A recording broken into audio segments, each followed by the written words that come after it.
আজকে একজন মামুনুল হকের জন্য আমাদের ভোট কেন চাইতে হবে? ইমানের তাগিদে একজন মানুষ তো মামুনুল হককে ভোট দিতে বাধ্য। আজকে কেন তার জন্য জনসভা করে আপনাদের কাছে ভোট ভিক্ষা চাইতে হবে? বরং প্রত্যেকেই তো নিজ উদ্যোগে ইমানদারদের কাছে দাওয়াত পৌঁছানোর কথা। আমি আজকে এখানে শুধু একজন বন্ধুর জন্য ভোট চাইতে আসি নাই, আমি এসেছি যুগের একজন শাইখুল আরব আল আজম হযরত মাদানির জন্য ভোট চাইতে। আমি আজকে একজন বন্ধু মামুনুল হকের জন্য ভোট চাইতে আসি নাই, আমি এসেছি যুগের শাইখুল হিন্দের জন্য ভোট চাইতে।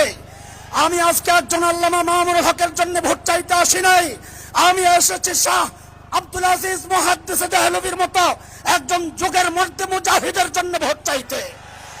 একজন মজলুম জননেতা মামুনুল হককে যদি সংসদে পাঠানো যায়, এদেশের স্বাধীনতা সার্বভৌমত্ব রক্ষা হবে, এদেশের দুর্নীতিবাজরা পলায়ন করতে বাধ্য হবে।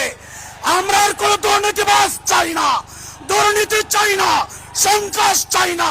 লুটেরাদের হাত থেকে যদি এদেশ রক্ষা করতে হয়, রিকশা মার্কায় ভোট দিতে হবে।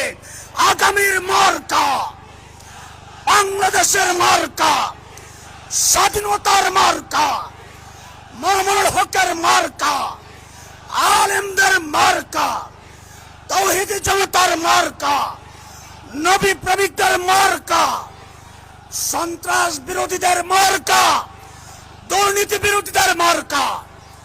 আমরা একজন শাইখুল হাদিসের সন্তান শাইখুল হাদিসকে সংসদে পাঠাতে চাই, নাকি কোন দুর্নীতিবাজের সন্তানকে সংসদে পাঠাতে চাই?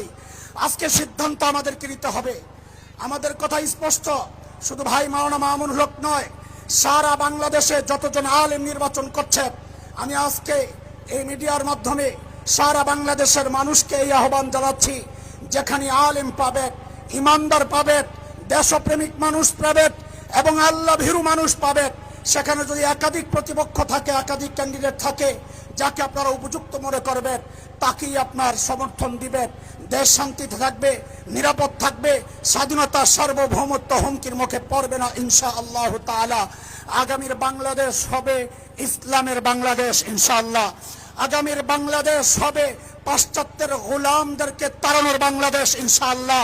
আমরা ভারতের গোলাম চাই না, আমরা আমেরিকার গোলাম চাই না, পাশ্চাত্যের গোলাম চাই না, একজন আল্লাহর গোলাম আল্লামা মামুনুল হক চাই, আল্লামা মামুনুল হক চাই। নাসরুম মিনাল্লাহি ওয়া ফাতহুন করিব ওয়া বাশশিরিল মুমিনিন। আসসালামু আলাইকুম ওয়া রাহমাতুল্লাহি ওয়া বারাকাতুহু।